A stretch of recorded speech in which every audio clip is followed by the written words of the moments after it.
Well, the compliant and complicit CBS News helping out. It's under fire tonight because it edited what the former president said, airing a version of that soundbite, as it's called, last night, and edited out the word frequently.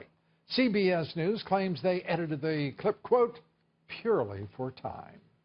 Well, joining me now, Washington Times columnist Charlie Hurt. And Charlie, we appreciate you staying with us through this hour and adding so much to our broadcast. Former spokesperson for President George W. Bush, Republican strategist, who always adds to our broadcast, Mercedes Schlapp. Thanks for being with us. Great to be here. Your reaction as a member of the Republican Party's elites, in the good way. Oh, I was going to say, I think I'm offended. In the good way. Well, I better not get into that. Anyway, we're delighted that you're there at the pinnacle of the party, because now we can ask you, what did you think of the presidential nominee of the party taking off down this road of programmatic policy that is usually anathema to the GOP?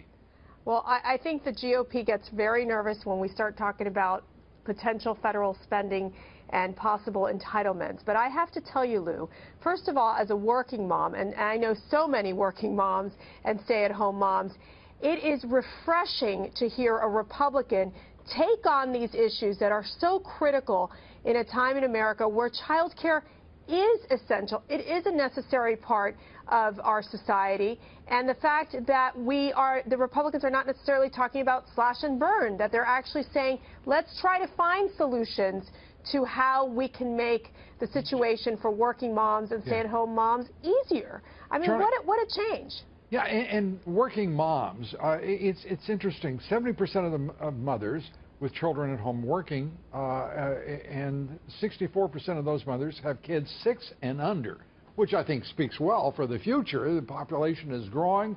We want to have that kind of faith in our future. We want to see children, families. I personally am pro-children. I'd love to see every family have 4 or 5. But I'd also like it not to be a devastating blow against the family. I'd like it to see a great, beautiful thing for American families to once again have faith in the future and to have children who can make this country great again, to coin a phrase, Charlie. Yeah, and you know, in so many ways, you know, the system does sort of seem rigged against people who are trying to do the right thing and raise a family the right way.